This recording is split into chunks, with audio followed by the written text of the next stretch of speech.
Just about got everything ready.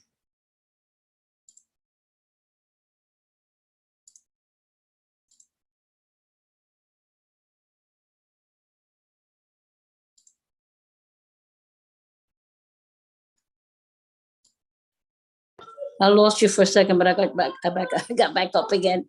That's fine. That's fine. Oh. You know, I just realized I haven't changed my background since Hanukkah. I'm going to have to take care of that later today. I took care of that already. Good.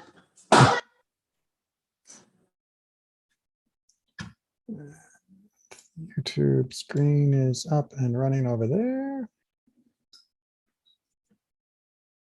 Oh, come on. There we go. Hopefully the mouse isn't going to bounce around too much. All right. Well, we're up and running. We've got people logging in, and it is past 6 o'clock, so I think it's time to start. Good evening to everyone. Thank you so much for joining us as we continue our journey through 5782 in our Pathways to Judaism class. This week, we are going to be looking at life cycles.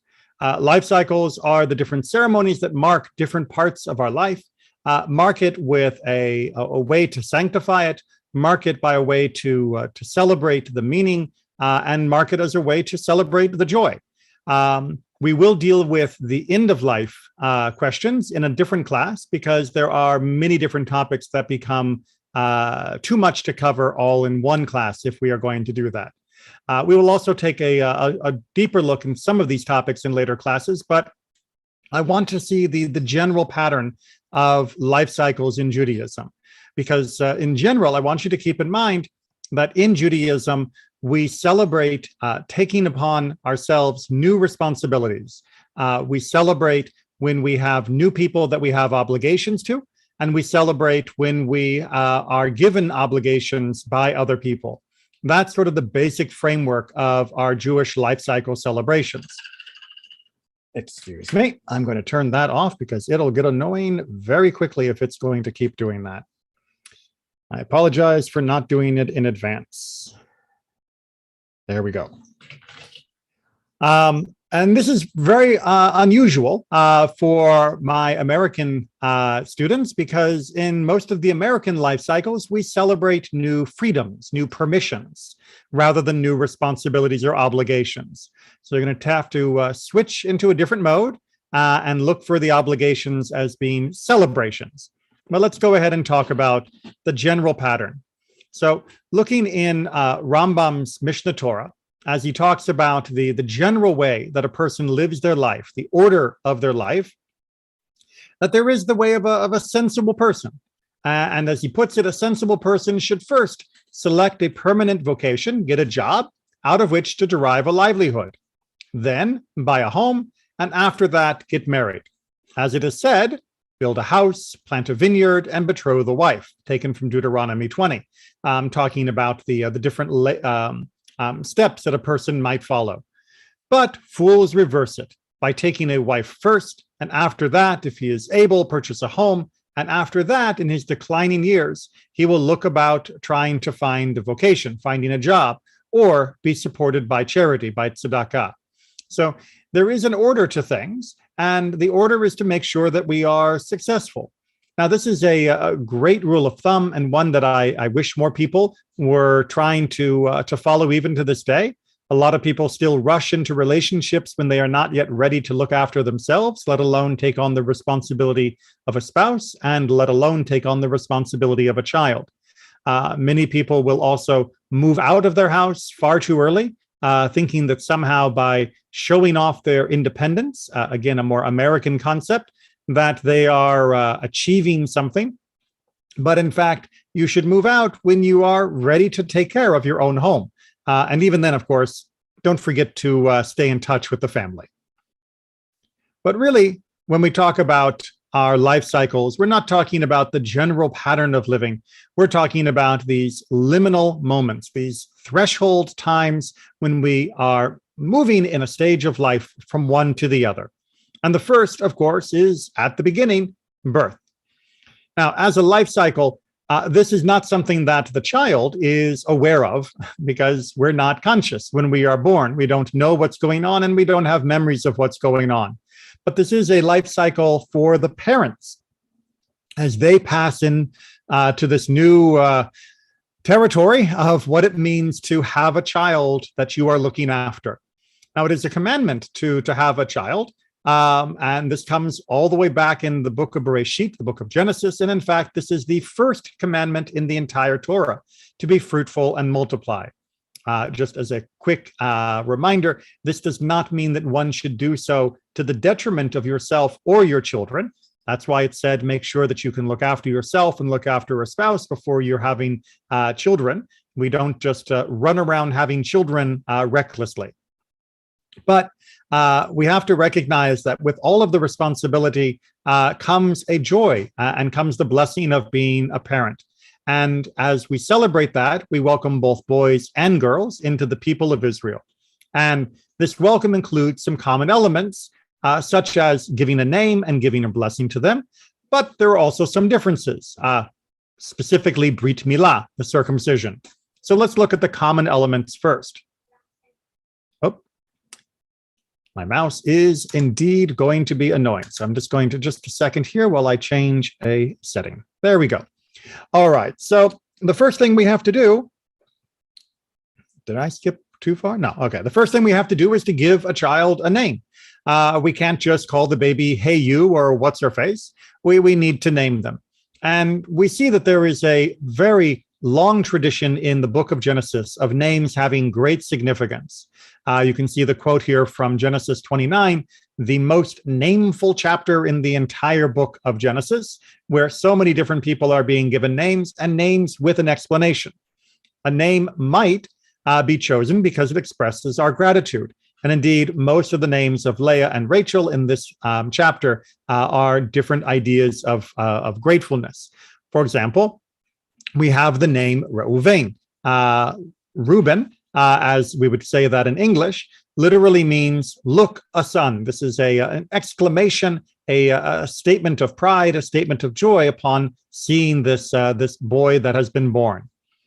A name might also reflect our current present situation, like Ephraim or Manasseh or Gershom for Moses' children, for Moses' son, that are reflecting where the person is in their current life.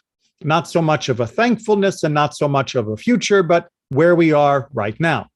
Now, the future, on the other hand, often comes in different names that are taken for special significance during the times of the prophets.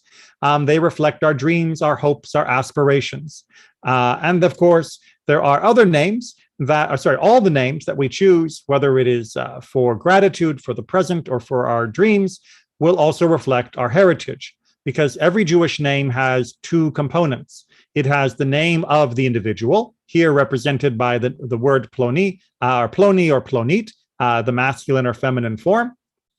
Then it has the chain, bar or bat, son or daughter of, and then ploni v'plonit, or uplonit, if we wanted to be very technical, the son of so-and-so the father and so-and-so the mother. In this way, we recognize that our names are not just about me, they are about the us of a family. And if you know your parents' name, that means you also know your grandparents' name. And if you know your grandparents' names, it means you also know your great-grandparents' name. It is a very clear chain that allows one to see into the past and feel a place of where they are and from where they have come from. And that is the same thing we've already looked at. Okay. I went back to using the mouse out of habit. I'm just going to set that to one side so I avoid doing that. Now, sorry, there are also the other ways of doing names where we can choose a name that has personal significance. We could also choose a name that has family significance. Many people will choose to name a child after a loved one. If you are part of the Ashkenazic world, that loved one will have already been deceased. If it is of the Sephardic world, that loved one will often still be alive. If somebody converts to Judaism, well, then obviously they are going to need a name. Now, these names can be chosen. It can be a name that is from the Tanakh, one of the biblical characters. It can be a name chosen from 3,000 years of Jewish history. It can be a name that's chosen because of a personal connection. It can be a name because of a familiarity, a similarity to their current name, or for any other reason. However, the personal name may be completely open to option, but the parent names, the son of, daughter of part, is the same for all, which is to be the son or daughter of Abraham and Sarah. And in this way, our tradition makes sure that everyone has that same illustrious pedigree, that we all come from the same outstanding source of Abraham and Sarah. And those who convert should not be shamed for lacking a good lineage, because you can't get a better lineage than coming from Abraham and Sarah. Now, the Brit Milah is the act of circumcision. And this also is given to us as a commandment in the book of Genesis, Genesis 17, particularly where it says that throughout our generations, every male among you shall be circumcised at the age of 8 days. That means that we count 8 days from the day of birth. That day of birth counts as day one. If the child is unhealthy, or if there's any reason to believe that a Brit Milah would not be good for them on that 8th day, we can postpone and wait. Most famously, this happens for jaundice, which is fairly common, but it could be for any medical reason that it needs to be delayed.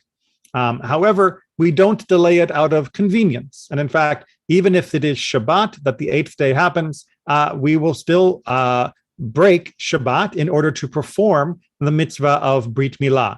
And the same goes for other holidays as well. That shows you the significance, the importance of Brit Milah. Circumcision is something that we have held on to throughout great issues of anti-Semitism over the centuries, and it is something that we continue to protect and practice according to our ways. Now, why is circumcision so important? Well, as God says in Genesis 17, it is a sign of the covenant, the Brit, between God and us. Now, that word covenant, Brit, you may be able to notice, is in fact the word covenant. When we say Brit Milah, we are talking about a covenantal circumcision. And that means that this act is done not as a medical procedure, not as a health procedure, not as a cosmetic procedure, but specifically as a sign, a symbol of that bond between us and God. And as such, we have continued to practice and protect it, even among the most difficult of circumstances. Now, that ceremony of circumcision can be done at home or can be done at a different venue. I have had people do the circumcision in their living room. We've had people do circumcisions in the social hall or other venues at the synagogue. And I have helped people do circumcisions at other facilities that are appropriate for such. However, it is essential that the circumcision be done by somebody who is properly trained. It is true that many doctors have the basic training of circumcision. However, I will always recommend finding a moil, which can be a medical doctor or not, but it is somebody that has had the specialized training to understand circumcision from the Jewish point of view and to be able to conduct it along with the ceremony in a way that conforms to Jewish law. It is possible for someone else who is less trained to still perform it, and the other rites to be added alongside, but really a trained moil will make it not a more official ceremony, but will make it a much less stressful ceremony for everybody involved, both the parents, the attendees, and also the guest of honor.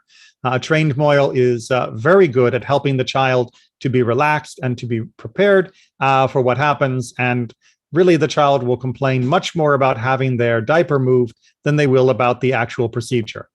Now, it's not necessary to have the rabbi there, but I do like being invited because it is a great ceremony for me to be with the family for. And it doesn't hurt to have an additional set of eyes that knows what's going on in addition to the moil, and to also represent the community in addition to the other guests. Now, if somebody is converting to Judaism, well, then they will need to have a Brit Milah. If they are an adult, that is a fairly involved procedure. If they are a child, it is much easier, of course.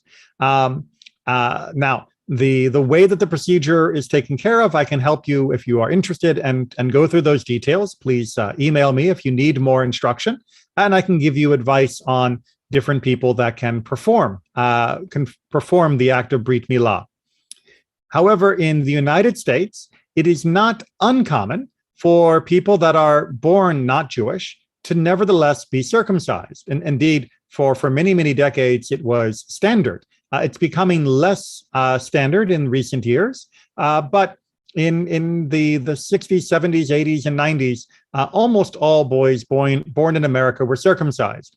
However, that circumcision is not a Brit Milah. It was not a covenantal circumcision. As such, there needs to be another symbol to represent. Obviously, it's impossible to remove something that is already removed. So instead of doing a circumcision, we perform what is called a hatafat dam brit, the taking of a drop of blood. And having now been a witness for many dozens of them, I can tell you that the anticipation is far worse than the actual moment. And it is a very easy act to undergo. Again, with a trained professional that is taking care of that. And once again, I'll remind you, if you are in need of a Brit Milah in anticipation of conversion or Hatafat Dam Brit, please contact me so that we can arrange that to make sure that everything is in order. Now, obviously, we cannot circumcise a woman. It is prohibited by Jewish law to do anything that might even be called a circumcision for a woman. But that doesn't mean that we don't nevertheless still celebrate the arrival of a baby girl. There isn't a specific time frame. There's no counting of the clock, 8 days to worry about. But different communities have developed different customs to celebrate the arrival of a daughter. Some will invite the family to the Torah for an aliyah. Some will have additional feasts like we do for a Brit Milah. Some will also do a full ceremony, more akin to a Brit Milah, but without the circumcision, of course. All of the celebrations of a girl, of a Simchat Bat, will still have the giving of a name, the giving of blessings, and, of course, a lot of happiness. Any questions before we move on in our timeline of these life cycles?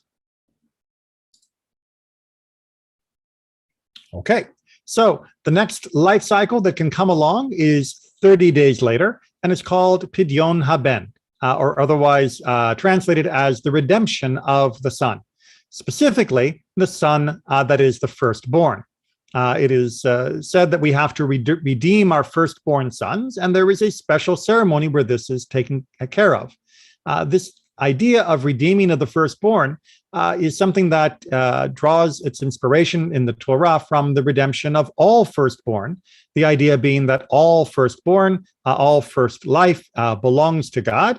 But of course, God is not going to ask us to sacrifice our firstborn children, but we do need to acknowledge that they are a special gift, especially in light of the fact that the firstborn of our people were spared during the time of the Exodus.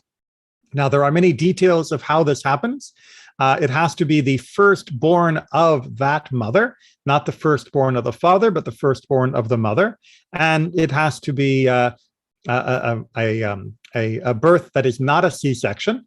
And there are some other details as well for whether or not Pideon Haben is done as a ceremony or not. So if you need more information, if you are blessed with having a firstborn child, then let me know and I can help you arrange the ceremony if it is required. But it does have a number of special caveats. If the firstborn is a girl, then there is not an equal ceremony and no additional redemption needs to be done. But for the rest of us who are not the firstborn, the next major life cycle is coming of age, what is often called a bar or bat mitzvah. But I'd like to point out that a bar or bat mitzvah is actually the name of the person, not the name of the ceremony. It's become just in common usage, the term we use for the ceremony, but technically it is the person him or herself. As it says in Pirkei Avot, at 13, the age of mitzvot. At 13, the child is now considered legally responsible for his or her own actions. That is to say, they are under the obligation of the commandments, of the mitzvot. If they break the law when they are younger than 13, then they are not legally held responsible. Their parents will be. But if they break the law after 13, then in both the eyes of the community as well as God, for issues of Jewish law, they are held accountable. And they become a bar or bat mitzvah. They move into that category of being a person that is bound by the commandments. But we still call the ceremony bar or bat mitzvah. This assumption of responsibility is what we are celebrating. Now, this celebration happens at puberty, the onset of puberty, at which point they are responsible for the human courts. But technically, according to Jewish law, they are not fully responsible for the heavenly courts until they reach the age of 20. This represents a different understanding of human development, that we need to maintain order and expectations and responsibility within our flesh and blood community, and thus it begins at 13. But we recognize that mentally, spiritually, psychologically, emotionally, a person is not done maturing at the age of puberty. And as such, God is more forgiving. And this balance between what is needed for the community and what God expects of us is, I think, a very deep insight into how humans work. Now, it did used to be that each child would reach the age of puberty and be acknowledged as a bar or bat mitzvah according to their own personal physical development. But as many people develop at different ages, we have standardized it for quite some many centuries at being at the age of 13 for a boy and the age of 12 for a girl, as being the standard entry into puberty for those two. Now, we celebrate this at the age of 13 in our congregation for both, because this celebration is supposed to demonstrate their knowledge and enthusiasm for our people and their ability for actually conducting themselves as part of the public community activities. Most importantly, the leading of services, the reading from the Torah, the chanting of the Haftarah, and the performing of other mitzvot. Now, we put this at 13 for all of our youngsters, even though legally a girl will advance at 12 and a boy will advance at 13, because this way we can make sure that girls will receive an equal amount of education. Unfortunately, many of our students will not be eager to continue their studies, too many pressures to focus on other things, I'm afraid. And if we were to allow girls to have their celebration that year early, then a great many of them would no longer attend school and they would be shortchanged in their Jewish education. There is, just like with the Brit Milah, a party that goes along with this celebration. However, parties for many have gotten a little bit crazy, a little over the top. People can spend tens of thousands of dollars, unfortunately, on their parties. Really, it can be as simple as having kiddush and motzi and sitting around and having a few snacks. But it is nice to celebrate within a normal's not the right word, within a modest amount of celebration, rather than being ridiculously profligate with your funds and overspending, and often overshadowing then the true meaning of becoming a bar bat mitzvah, which is that celebration of assuming the responsibilities of being a young adult. Questions or comments?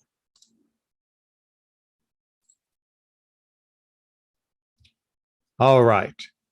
So we've now had the celebration of welcoming a young person into our life and our obligations to them.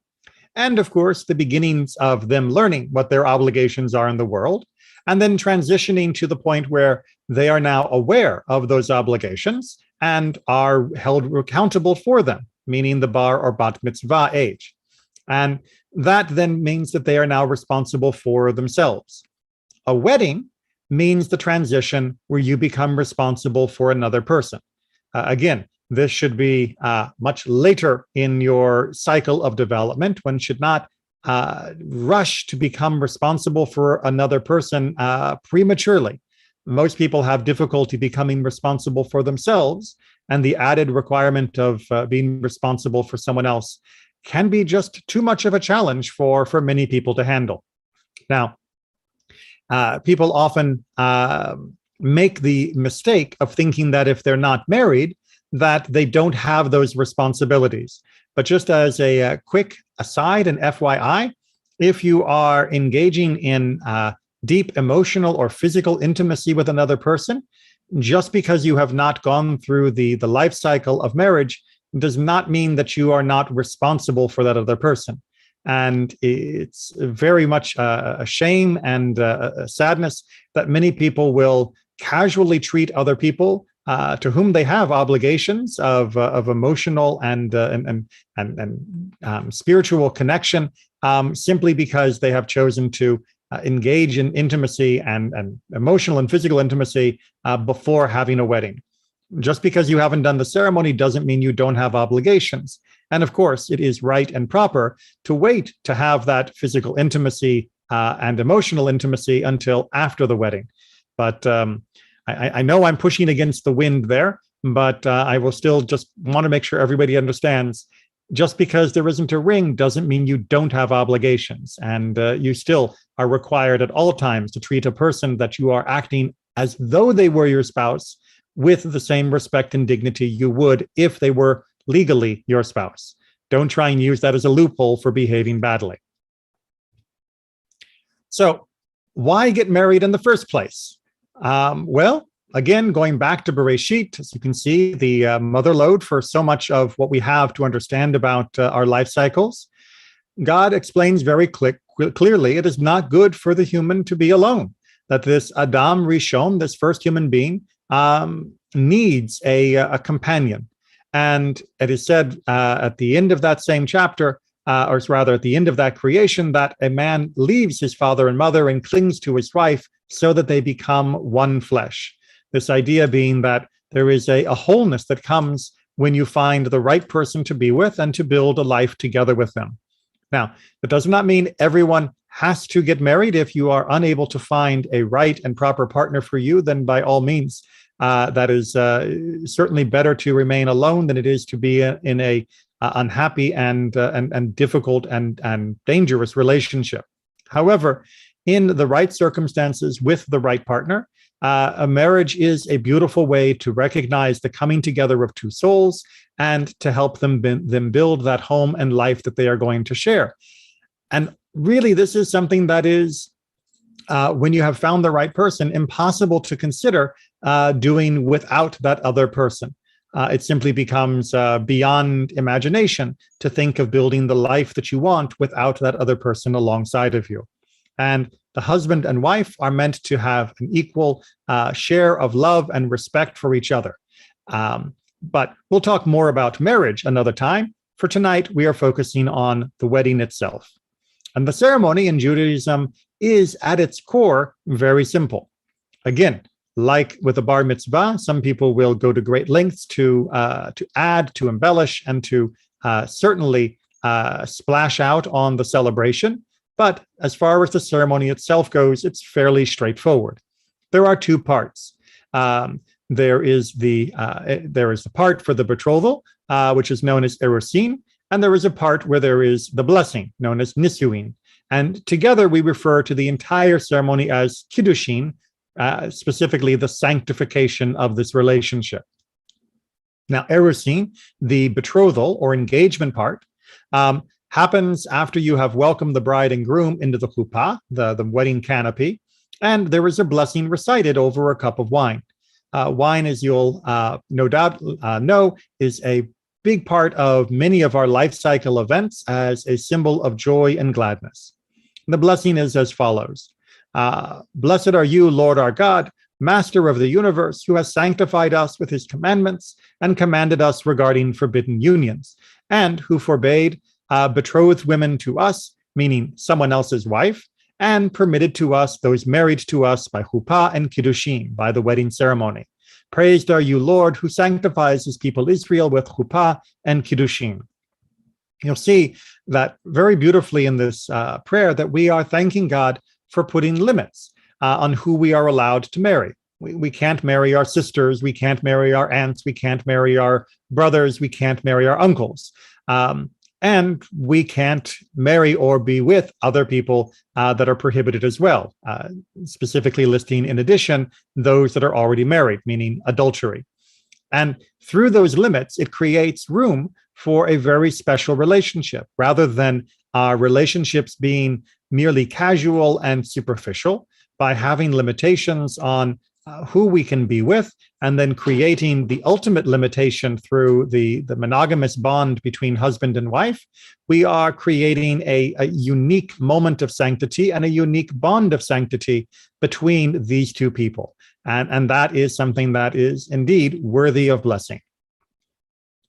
Also, during this betrothal time, there is the exchange, the giving of a gift. Sorry, I caught myself on the idea of exchange, as I'll explain in a moment. The groom offers a ring to the bride as a symbol of his commitment to her, and recites the following in the original, but this is the translation. Behold, you are consecrated to me by this ring, according to the laws of Moses and Israel. The bride shows her agreement to this offer by accepting the ring. Now, in most modern ceremonies, the bride chooses to give a ring to the groom as well. When we go into marriage and divorce in much more detail, I'll explain the ins and outs of this. But for the moment, just understand that the original idea was that a gift and a reception were equal parts of the same action. In most modern circumstances, men also are often wearing wedding rings, like this one, and to have it be shared under the chuppah makes a lot of sense. But it's important that this is seen as a separate gift and not as an exchange for what was given to her, because what is being given has to be a gift, not a purchase. It is then also customary to read from the Ketubah, the wedding document, again, something we'll go into much more detail in a later class, before the second ceremony or second portion of the ceremony begins. And that portion of the ceremony is marked by the chanting of the Sheva Brachot, literally the 7 blessings. The first one is the blessing over the wine. You are blessed, Lord our God, sovereign of the world, who created the fruit of the vine. And then we continue thanking God as being the one who created everything for his glory, as also being the one who created humanity. And then we get into this more metaphysical idea that God is the one who created humanity in God's image, in the pattern of his own likeness, and provided for the perpetuation of his kind. You are blessed, Lord, the creator of humanity. Now, this aspect of perpetuation is a hint towards the idea that when these people come together, they are going to be able to behave in an almost divine way by being able to have children, by being able to create new life that will be in their image, continuing their family, just as God allowed for the continuation of all life. And this is because of the gift of allowing us to be separate, and then through our separation to come together in a union, and through that union to create something new. And this is a great mystery of our similarity to God in this act. The 7 continue with the greater focus on the joy of the wedding itself. Let the barren city be jubilantly happy and joyful at her joyous reunion with her children. You are blessed, Lord, who makes Zion rejoice with her children. Judaism does not believe any life cycle is a personal, purely personal activity, but is always together with the community celebration. And the idea of young people or even older people coming together is something that the entire community rejoices in. And then specifically for the bride and groom, let the loving couple be very happy, just as you made your creation happy in the Garden of Eden so long ago. You are blessed, Lord, who makes the bridegroom and bride happy. And then finally, in great summary, you are blessed, Lord our God, the sovereign of the world, who created joy and celebration, bridegroom and bride, rejoicing, jubilation, pleasure, delight, love and brotherhood, peace and friendship. It's an amazing list of things that we often take for granted, and yet God had to create the capacity for all of them to be in the world. May there soon be heard, Lord our God, in the cities of Judea and in the streets of Jerusalem, the sound of joy and the sound of celebration. the voice of a bridegroom and the voice of a bride, the happy shouting of bridegrooms from their weddings and of young men from their feasts of song. You are blessed, Lord, who makes the bridegroom and bride rejoice together. So we see in the reflection of the faces, the happiness of the faces of those that are celebrating, a symbol of all the happiness that we could hope for the entire world. And you'll notice as well that the blessing shifts from being in number 6, that God makes the bridegroom and bridegroom happy, that is to say, each individually, that here, that there is a special joy that God has prepared for a bride and groom to make together, to be together. And this is not just talking about physical intimacy. This is talking about the special celebration and support that comes from becoming husband and wife. Now, the Ketubah, as I mentioned earlier on, is a very important document because under Torah law, a woman does not inherit from her husband.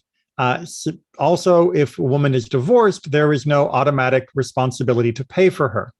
So in order to prevent women from being treated badly by bad husbands or bad luck, the sages required a contract before marriage that gives the woman a claim on the husband's estate. This contract is called the Ketubah.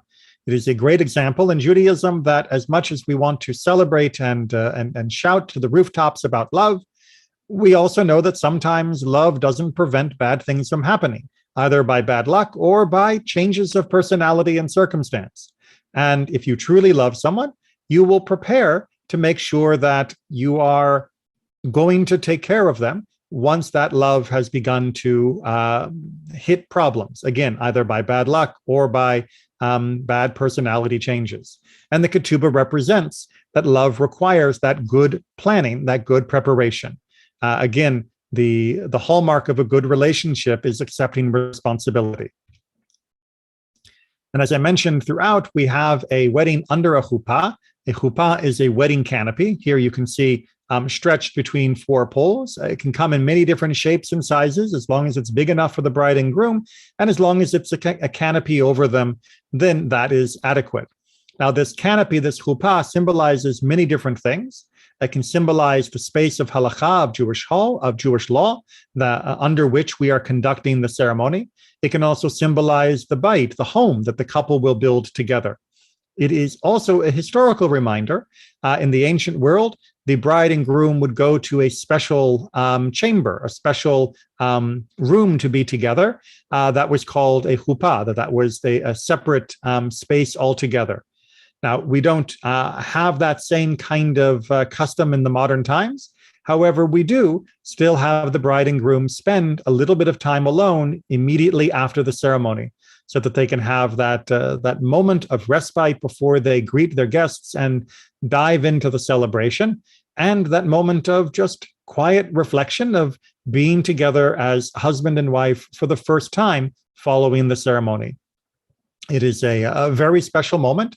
And one that should definitely be continued as part of our customs and traditions. Sometimes people skip it. They are too eager to rush off to the photographer or rush off to the cocktail hour, but set aside a little time to just be together alone. All right.